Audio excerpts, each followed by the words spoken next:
First of all अगर मैं बात करूं कि वेक्टर क्या है या क्यों ज़रूरत पड़ी ना, हाँ, तो देखो ऐसा है कि हम लोग एक सिंपल एग्जांपल से बात करते हैं। क्या है, सपोज अगर हम लोग पूरे दुनिया के ह्यूमन बीइंग्स के बारे में बात करें, है ना, पूरे जो भी अर्थ पर हैं उनके बारे में हम बात करें, तो देखिए नो डाउट एक तो हम लोग बोल रहे हैं कि सारे एक ही है, मतलब ह्यूमन बीइंग है। हाँ, दूसरी बात आती है कि क्या हम उनको बाइफरकेट कर सकते हैं? हाँ, अलग अलग कर सकते हैं। तो देखिए इन सब के लिए हमें क्या चाहिए होता है कि हम प्रॉपर्टी की एनालिसिस करते हैं। हाँ, अगर मैं सिंपल एक बाइफर्केशन या डिवीजन में समझाऊं तो ये है कि हम on the basis of gender हम मेल और फीमेल में बाइफर्केट कर देते हैं, राइट। सिमिलरली हम ऐसा भी कर सकते हैं कि ब्लड ग्रुप के बेसिस पर भी बाइफर्केट कर सकते हैं, हाँ, डिवाइड करा जा सकता है। सिमिलरली आप स्किन कलर पर भी कर सकते हैं, आप हाइट के बेसिस पर भी कर सकते हैं, आप क्या बोलोगे वेट के बेसिस पर भी कर सकते हैं। तो देयर आर वेरियस प्रॉपर्टी जिसके बेसिस पर हम पूरे ह्यूमन बीइंग्स को बाइफर्केट करते हैं। फाइनली आप ये समझते हैं कि thumb impression, retina and all सब मिला जुला के हम लोग पहुंच जाते हैं कि हाँ सबका डीएनए तक, है ना। तो वो ऐसा क्या होता है कि हम लोग हर किसी का या बोलो कि प्रॉपर्टी के बेसिस पर ना हम एनालिसिस करते हैं। हाँ ना, कुछ प्रॉपर्टी के बेसिस पर हम बोलते हैं कि नहीं वो एक कैटेगरी में है और कुछ प्रॉपर्टी के बेसिस पे बोलते हैं कि वो अलग अलग कैटेगरी में बिलोंग करते हैं, right. Similarly the entire physical world is divided, हाँ, divided on their properties basis, right. क्या हम उनको एक तो वेक्टर बोलते हैं और दूसरे को स्केलर बोलते हैं, और ये क्या प्रॉपर्टीज होती है इन्हीं को हम पढ़ने वाले हैं, है ना। So entire physical world is divided into two category. Basically देखिए ये कैटेगरी जो है दो ही नहीं होती है, हम लोगों को एक्चुअली 11th 12th में दो ही पढ़ने होते हैं, बट आगे चल के हम लोगों को एक और मतलब आफ्टर जो भी बोल लीजिए 11th 12th या हायर क्लासेस में आ जाता है ना। बट अगर नाम की मैं बात करूं तो एक वेक्टर है, एक स्केलर है, यही दो चीज़ें हमें अभी पढ़नी होती है, and one more is known as tensor. हाँ, सो अभी हम उसके बारे में बात नहीं करेंगे, बट स्टिल हम लोग यहाँ से स्टार्ट करते हैं कि entire physical world is divided into two category, right. One is vector and other is scalar. So start with हाँ स्केलर। तो देखिए स्केलर की बात करी जाए तो बहुत सारे लोग सिंपल वे में बोल देते हैं कि physical quantity which is magnitude, या जिसका मैग्नीट्यूड है, हाँ, ओनली मैग्नीट्यूड। तो देखिए ये इनकम्प्लीट डेफिनेशन हो जाता है, राइट। पहला बात तो मैं यही बोलूंगा कि हम लोग बात ही कर रहे हैं किसका, फिजिकल क्वांटिटीज, हाँ, which has magnitude, हाँ जी बिल्कुल, associated with its unit। हाँ जी ध्यान से देखिए फिजिकल क्वांटिटी की बात हो रही है ना, और किसी चीज़ के लिए हम नहीं बात कर रहे हैं, ठीक है ना। फिजिकल क्वांटिटी को हम उनके प्रॉपर्टीज के बेसिस पर डिवाइड कर रहे हैं, ऐसे फिजिकल क्वांटिटी जिसका मैग्नीट्यूड है, एंड ध्यान से यूनिट होना ही चाहिए, है ना। तो देखिए अगर हम एग्जांपल के तौर पर लिखें ना, तो देखो अगर आप केवल मैग्नीट्यूड लिख देंगे ना, तो केवल मैग्नीट्यूड लिखने से हम नहीं बता पाएंगे। से मैं 5 लिख देता हूं, तो अगर आपको कुछ पता है तो अगर हम इसमें यूनिट लिखेंगे ना तभी आप फिजिकल क्वांटिटीज को बता पाएंगे। से अगर मैं 5 सेकेंड लिखूंगा तभी कोई बता पाएगा कि हम लोग टाइम के बारे में बात कर रहे हैं, हाँ जी। अगर से 5 ही लिख दे, हाँ, और केजी लिखेंगे तब हम लोग बात कर सकते हैं कि हम लोग मास के बारे में। मैं कुछ एग्जांपल्स लिख रहा हूं जो स्केलर है ना, जिसमें से हमने लिखा फिजिकल क्वांटिटी क्या है, टाइम, हाँ, मास, हाँ, देयर आर अदर। चलो मैं 7 लिख दूं, जब मैं जूल लिखूंगा तब आपको पता चलेगा कि हम किसकी बात कर रहे हैं, वर्क का, हाँ। सिमिलरली अदर फिजिकल क्वांटिटी बहुत सारे आपको अभी पता भी होंगे या आएगा भी time to time. So make sure कि मैग्नीट्यूड के साथ साथ यूनिट भी हमारे लिए इक्वली इंपॉर्टेंट है, तभी हम फिजिकल क्वांटिटीज को रिकॉग्नाइज कर पाते हैं, हाँ। So physical quantity which has क्या, मैग्नीट्यूड एसोसिएटेड विथ इट्स क्या, यूनिट, हाँ। वैसे फिजिकल क्वांटिटीज को हम क्या बोलते हैं? Scalar, right. नाउ नेक्स्ट अगर हम लोग लिखें देन वेक्टर, यस, अगेन हम लोग बात कर रहे हैं किसका? फिजिकल क्वांटिटीज विच हैज, ध्यान से, मैग्नीट्यूड एंड यूनिट तो होना ही चाहिए, which has magnitude associated with its unit, हाँ जी, विथ इट्स यूनिट। ध्यान से, मैग्नीट्यूड और यूनिट तो होना ही चाहिए। हाँ, नाउ इसके अलावा और भी कुछ प्रॉपर्टी चाहिए। It must have some direction, हाँ जी। नाउ कई लोग यहीं पर रुक जाते हैं, मैग्नीट्यूड होता है और डायरेक्शन होता है, इतना ही बोल के।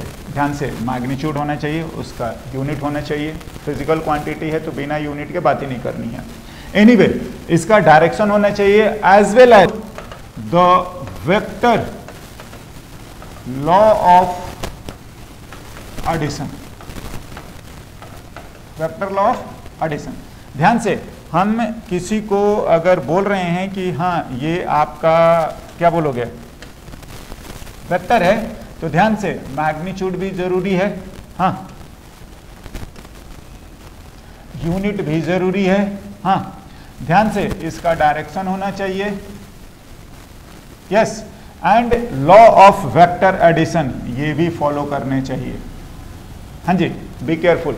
देखिए, ये चार चीजों को मैंने ब्रैकेट में लिखा है, हाँ, तो ये जो बॉक्स में लिखे हैं ये चारों चीज़ें हमारे लिए बहुत ज़रूरी होता है। वेक्टर के लिए मैग्नीट्यूड चाहिए, यूनिट चाहिए, डायरेक्शन चाहिए and law of vector addition, ये फॉलो करने चाहिए। हाँ, ना इनमें से एक भी गड़बड़ हुआ तो वो क्वांटिटी वेक्टर नहीं होगा। हाँ, और कुछ आपको पता भी चल जाएगा। मैं अगर अभी एग्जाम्पल के तौर पे बात करूँ ना, तो वेक्टर क्वांटिटी अगर हम लोग लिख रहे हैं तो एग्जाम्पल अगर लिखेंगे ना तो चलिए फोर्स लिख सकते हो, हाँ, बहुत सारे होते हैं वैसे, अगर अभी आपको लिखने की ज़रूरत है तो लिख सकते हैं। हाँ, टॉर्क होता है और भी वेलोसिटी होती है। हाँ, सब पढ़ रहे हैं, ये हमारे पूरे 11th एंड 12th में ये आते ही रहेंगे, है ना, chapter by chapter different physical quantities ही हमें पढ़ने हैं।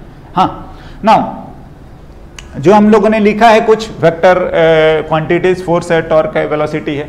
Now there are some physical quantity जिसका कि मैग्नीट्यूड भी होता है, डायरेक्शन भी होता है, हाँ, यूनिट भी होता है, बट वो वेक्टर लॉ ऑफ एडिशन को फॉलो नहीं करता, हाँ, तो हम उसको वेक्टर नहीं बोलते हैं। नाउ मैंने बोला था कि एक और फिजिकल क्वांटिटी टेंसर, बट हमारे लिए अभी क्या होगा ना कि अगर वो वेक्टर है, मीन्स क्या, ये चारों चीजें हैं उसमें, देन इट्स वेक्टर, और अगर वेक्टर नहीं है तो सीधा उसको हम क्या मान लेंगे? Scalar, right. हाँ, ना नेक्स्ट अगर हम लोग बात करें, है ना, वेक्टर को रिप्रेजेंट कैसे करते हैं।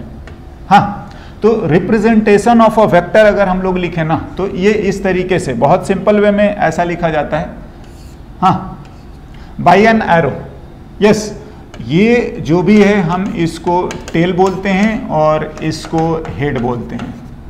हाँ, अगर और डिटेल की बात करी जाए तो देखिए जो लेंथ ऑफ एरो है, हाँ, ये एरो अलग है, हाँ, वो मैं डिनोट कर रहा हूं कि ये इसके लेंथ ऑफ एरो को डिनोट कर रहा है, ठीक है ना, यहां तक।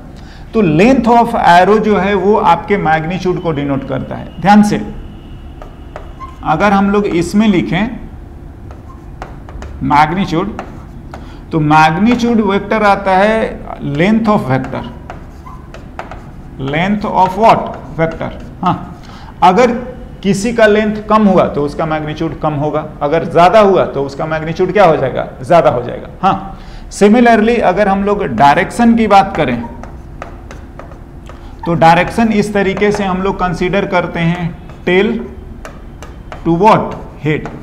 हाँ, देखिए कुछ ये स्टैंडर्ड अजम्पशंस बोल सकते हैं, है ना, जो रिप्रेजेंटेशन है इनको हमें ध्यान रखना है। हाँ, क्योंकि बार बार आएगा और आप इसी तरीके से यूज करें, यही आप इसकी मीनिंग इंटरप्रेट करें और ऐसे ही हम लोग यूज करा करेंगे, राइट। नाउ कुछ और भी तरीके होते हैं वेक्टर को रिप्रेजेंट करने का, है ना। अगर हम लोग ऐसे लिख देते हैं, अल्फाबेट लिखें और उस पर एरो लगा दें, बड़ा छोटा कुछ भी लिखें, हाँ, तो आप इस तरीके से भी लिखते हैं और हम इसको वेक्टर ए बोलेंगे। हाँ जी, बिल्कुल वेक्टर ए बोलते हैं ना। अगर हम लोग ऐसा भी कर सकते हैं, क्या कर रहे हैं, अगर मैं लिखने की कोशिश करूं तो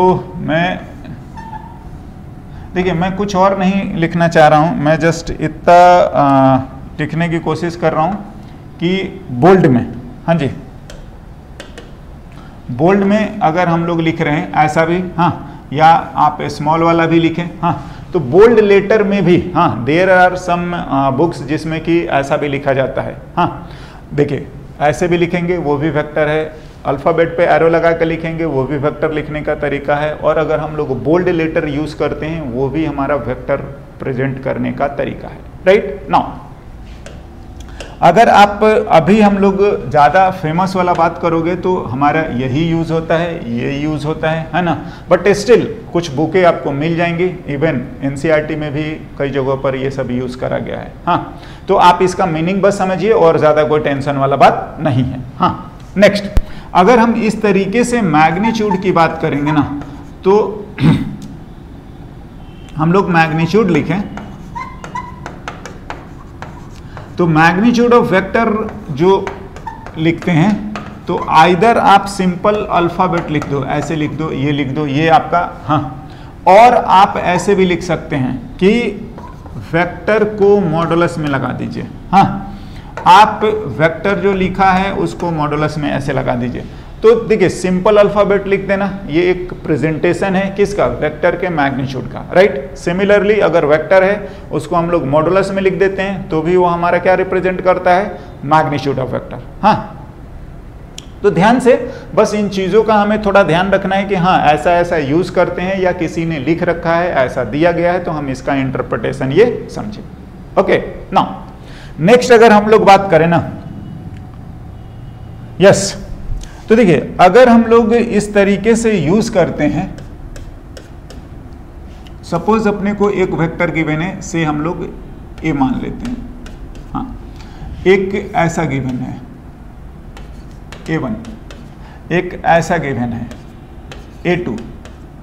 देखिए अगर मैं थोड़ा सा आपके सामने समझाने की कोशिश करूं तो अगर आप ये, हाँ, मार्कर या जो भी पेन आप देख पा रहे हैं, मैं इसको ऐसे लेके जाऊं, हाँ, या ऐसे, हाँ, या इस तरफ, हाँ, तो देखिए ऐसा जो मैं कर रहा हूं ना, ध्यान देंगे तो ये इसी के पैरेलल में ट्रांसलेट कर रहा हूं, हाँ, मैं इसको रोटेट नहीं कर रहा हूं, ठीक है। और ऐसा करने से क्या होता है कि वेक्टर चेंज नहीं होता, समझ रहे हैं ना, और हम इसको लिख सकते हैं on parallel translation of vector, हाँ, वेक्टर डज नॉट चेंजेस, समझ रहे हैं। ऐसा है कि वेक्टर को उसी के पैरेलल अगर आप ट्रांसलेट करते हैं, हाँ, घुमाते हैं प्लेन में, तो उससे वेक्टर चेंज नहीं होता, मतलब एक प्लेन में आप कहीं पर भी लेके जा सकते हैं, हाँ जी। ध्यान से, हम स्पेस में भी लेके जा सकते हैं, ऐसे जो मैंने दिखाया था, शायद आप इसको रिकॉग्नाइज कर पा रहे हैं या नहीं, हाँ, बस ये है, देखिए अगर हिल रहा है, ऐसे रोटेट हो रहा है, तो ये ह्यूमन एरर है, मेरी गलती हो सकती है, बट हम इसको रोटेट नहीं कर रहे हैं, है ना। एंड देन आप ऐसे ही ऐसे ले जा सकते हैं, ऐसे ही नीचे ऊपर ले जा सकते हैं, ऐसे ही आगे पीछे ले जा सकते हैं, और ऐसा करने से वेक्टर में कोई चेंज नहीं होता। नाउ अगर हम लोग कुछ और एनालाइज करें, से अगर एक वेक्टर है ऐसा ए, हाँ, और अगर हमने इस तरीके से कर दिया, हाँ, बी, तो जो कुछ भी एंगल है देन हम बोलते हैं कि ए और बी बराबर नहीं होंगे, हाँ, ध्यान से, स्पेशली थीटा जो है अगर आपका नॉट इक्वल्स टू 2 पाई या आप 360 लिख सकते हैं। देखिए 360 का मतलब क्या हुआ, हाँ ये ऐसे घुमाना 180, हाँ और फिर वापस घुमा देना 360, तो वो सेम हो जाएगा ना। तो 360 हो गया तो सेम हो जाएगा, बट उसके अलावा आपने कुछ भी रोटेट करा तो ये वेक्टर आपका बदल जाएगा। क्यों बदल जाएगा? क्योंकि इसका डायरेक्शन चेंज हो जा रहा है। हाँ, सो ऑन रोटेशन क्या बोला जाएगा? Vector changes. हाँ जी, सो ऑन रोटेशन वेक्टर हाँ चेंजेस, है ना। यस, नाउ देखिए ये बहुत छोटी छोटी बातें हैं जिनका कि हम लोग जब पढ़ेंगे, जब सॉल्व करेंगे तो इन सब का यूज होता है ना। Now next, angle between the vectors, right. चलिए ये भी हमारे लिए एक बहुत ही छोटा सा बट इंपॉर्टेंट चीज होता है। कई बार लोगों को कंफ्यूजन होता है कि आखिर एंगल बिटवीन द वेक्टर्स कैसे लिखे जाएंगे। सो इसके एकदम प्रॉपर रूल होता है, हाँ तरीका होता है, और हम उसको लिख रहे हैं। क्या है? से एंगल बिटवीन द वेक्टर्स अगर हम लोग बात करें तो सपोज चलिए अपने को एक ऐसा दिया हुआ है ए, हाँ, और दूसरा वेक्टर ऐसा दिया हुआ है बी, हाँ। तो क्या करते हैं कि आप एक वेक्टर को एज इट इज रखें। एनीवे हम थोड़ा अलग से लिख रहे हैं, तो ये ए को हमने एज इट इज रखा, बी को बोलते हैं कि उसी के पैरेलल, हाँ ऐसा करने से वेक्टर चेंज नहीं होगा। सो बी को ट्रांसलेट करें बी के ही पैरेलल, सो दैट कि दोनों का टेल्स कॉन्साइड कर जाए। तो हम लोग कुछ ऐसा लिखने की कोशिश कर रहे हैं, है ना। एंड देखिए जो थोड़ा सा इधर उधर हो रहा है वो मैनुअल एरर है। मैं कोशिश ये कर रहा हूँ कि इसके पैरेलल ऐसे, हाँ, सो दैट कि दोनों के टेल क्या हो, कॉन्साइड कर जाए। और जब ये ऐसा अरेंजमेंट हो जाए then measure the smallest angle. हाँ ध्यान से, दो एंगल आपको दिख रहे होंगे, एक तो हम लोग इधर से भी मेजर कर सकते हैं, हाँ। तो ये आपका फाई जो है बड़ा वाला, ये नहीं, जो आपका स्मॉलेस्ट एंगल है थीटा, वही आएगा एंगल बिटवीन क्या, vector A and B.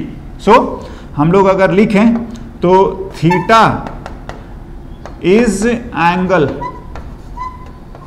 Between vector, या ऐसे भी लिख सकते हैं, between vector A and B, है ना। बिल्कुल हम लोग ऐसा लिखते हैं तो उसको यही बोलेंगे, vector A vector B. Phi is not angle, है ना, between vector A and B, है ना, स्मॉलेस्ट होना चाहिए। हाँ ना, इस तरीके से अगर मैं एक दो और डायग्राम ड्रॉ करूं तो से कि ऐसा अगर हम लोग लिखें, सपोज ये सी रहा और हम लोग ऐसा ड्रॉ करते हैं और ये डी रहा, तो आई होप कि ये हमारा थीटा होगा। हाँ ध्यान से ना, अगर मैं एक और डायग्राम ड्रॉ करूं,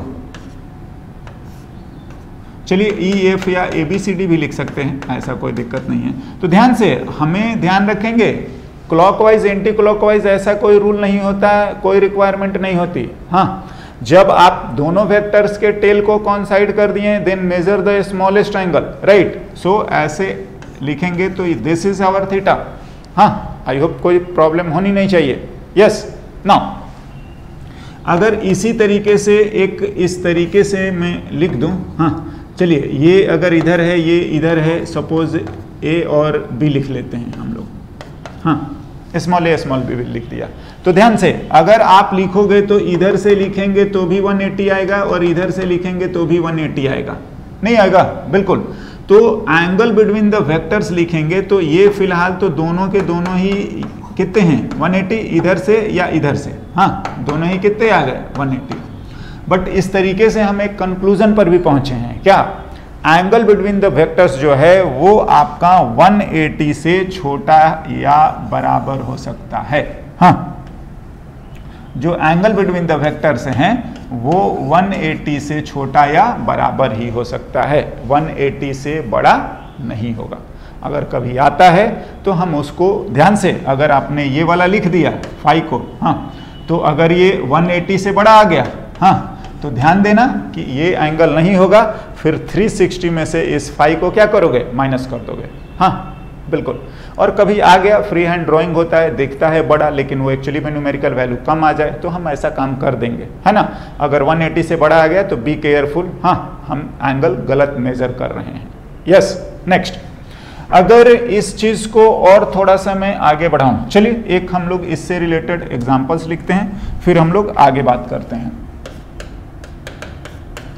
सपोज अपने को कुछ वेक्टर्स गिवन है, ऐसा लिख लेते हैं, ये ए है और एंगल इसका 30 डिग्री है।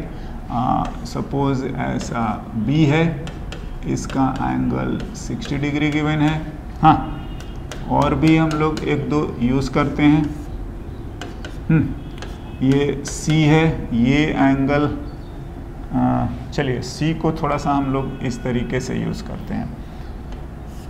हाँ, सी है और ये एंगल से 60 डिग्री है। हाँ, और डी है, ऐसा लिख लेते हैं, और ये एंगल इज 45 डिग्री, है ना। कुछ हॉरिजॉन्टल रेफरेंस लाइन से हम लोगों ने वेक्टर को दिखा रखा है ना। और देन फाइंड, हम हाँ जी फाइंड लिखते हैं थीटा ए बी। हाँ, कोई भी किसी भी दो के बीच का पूछा जा सकता है, थीटा ए बी। चलिए थीटा ए बी हो गया, ए डी लिख लीजिए, ए सी भी लिख लीजिए। हाँ, कोई भी दो लिखा जा सकता है, थीटा ए सी लिख लीजिए। चलिए एक और मैं लिख देता हूँ। हाँ, थीटा, आप थीटा हम लोग बी सी भी लिख सकते हैं। हाँ, और भी लिख सकते हैं, थीटा हम लोग सी डी भी लिख सकते हैं। हाँ जी, मैं बोलूँगा कि आप आंसर देखने से पहले तो आप खुद से ट्राई करें, हाँ, एंड देन आप आंसर देखिएगा, ठीक है ना। आप थोड़ा ट्राई करेंगे तो आपको और अच्छे से समझ में आता है, राइट। सो कोई भी अगर प्रैक्टिस क्वेश्चन दिया जाता है तो आप आंसर देखने से पहले आप उसको थोड़ा अपने से ट्राई करिए, राइट। नेक्स्ट, चलिए हम इसके सॉल्यूशन पर बात करते हैं। नाउ 1 बाई 1 में लिख सकता हूं, हाँ कोई दिक्कत वाली बात नहीं है। ए और बी की बात करें तो ए और बी को, चलो पहले रेफरेंस लाइन हम लोग लिख लेते हैं। ए को दिया गया है आपको इस तरीके से, हाँ, ए का एंगल बता रखा है, this angle is 30 degree. Similarly B को हम जानते हैं कि उसको ट्रांसलेट करके और ए के टेल से ले आना है, तो ए के टेल पर ले आइए। हाँ, और दिस इज आवर बी, और इधर से ये एंगल दिया है एंड दिस इज 60 डिग्री, ये है ना। हाँ, तो मेरे ख्याल से कोई समस्या तो होना नहीं चाहिए। This is our theta A B. हाँ, और दिस इम्प्लाइज की थीटा ए बी की बात करी जाए तो बहुत आसानी से पूरे 180 हाँ में से ये 30 माइनस, हाँ मेरे ख्याल से आप हाँ बहुत आसानी से लिख पाएंगे। And angle between A and B is what, 90 degree. हाँ, हो गया। नाउ नेक्स्ट, आप इसी तरीके से और भी जो गिवन है ट्राई कर सकते हैं। दूसरा अपने को बोल रहा है थीटा ए डी। हाँ, तो थीटा ए डी के लिए अगर हम लोग लिखें तो वापस से आप इस लाइन को रखें, हाँ, ए बी ए डी, तो कोई बात नहीं आप ऐसे रखिए। ये रहा आपका ए, हाँ, एंगल 30 डिग्री है, डी दिया हुआ है इस तरीके से,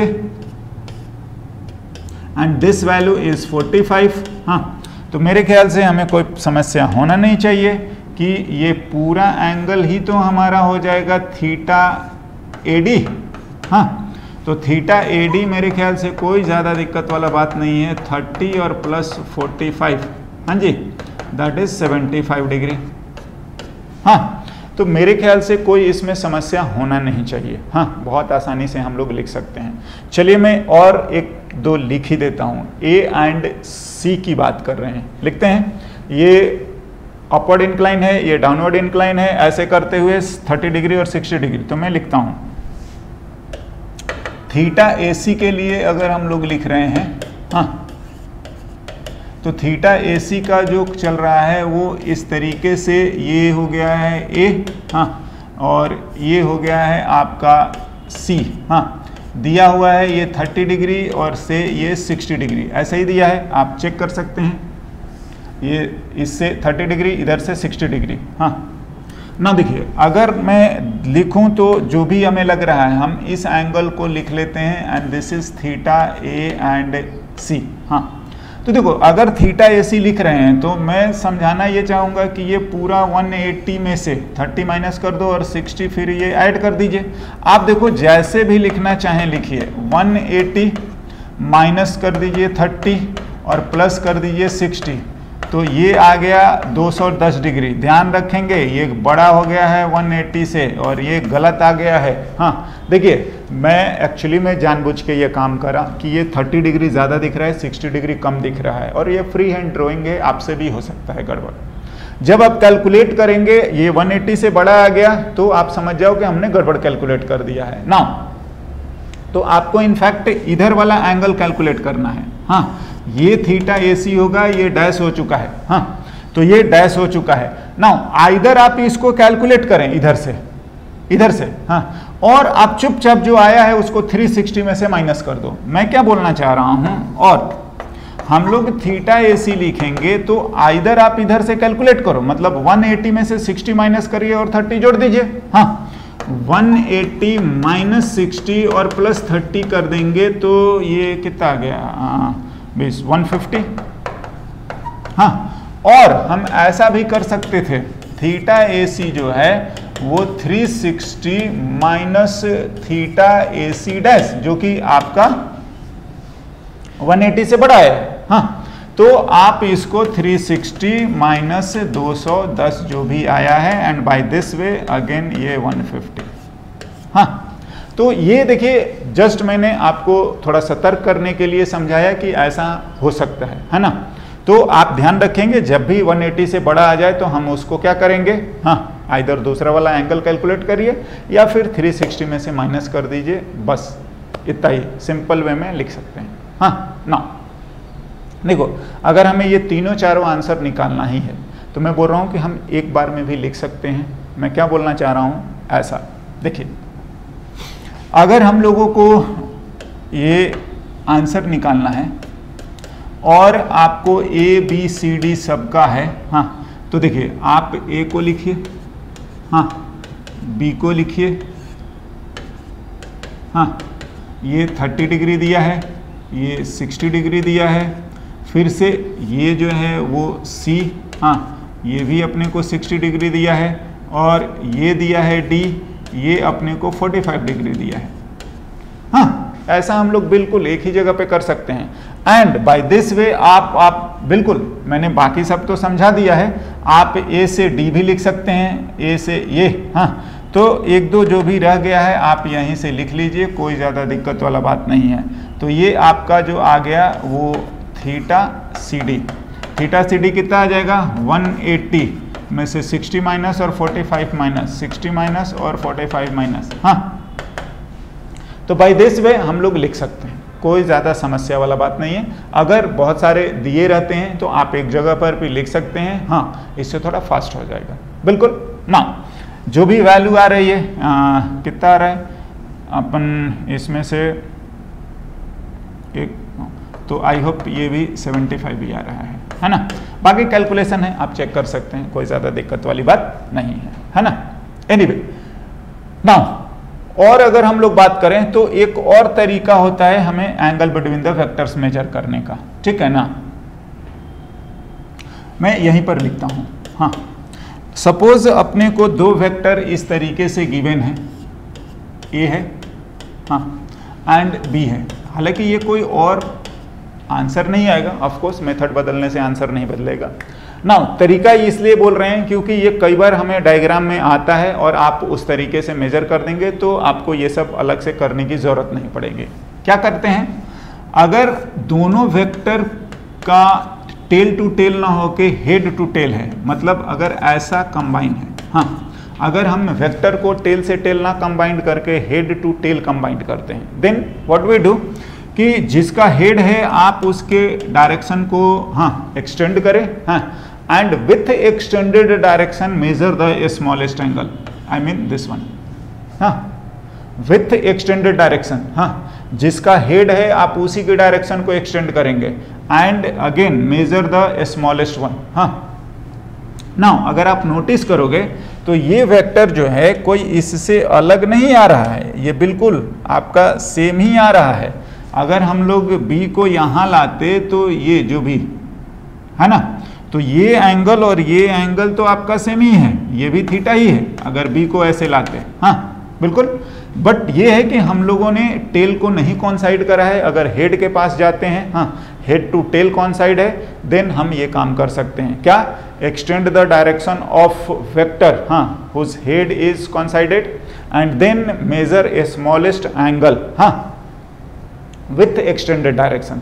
तो ये आपका तरीका है, हाँ दूसरा, जिससे कि हम angle between the vectors measure कर सकते हैं। ओके ना, नेक्स्ट अगर हम और इस पर कुछ बात करें, हाँ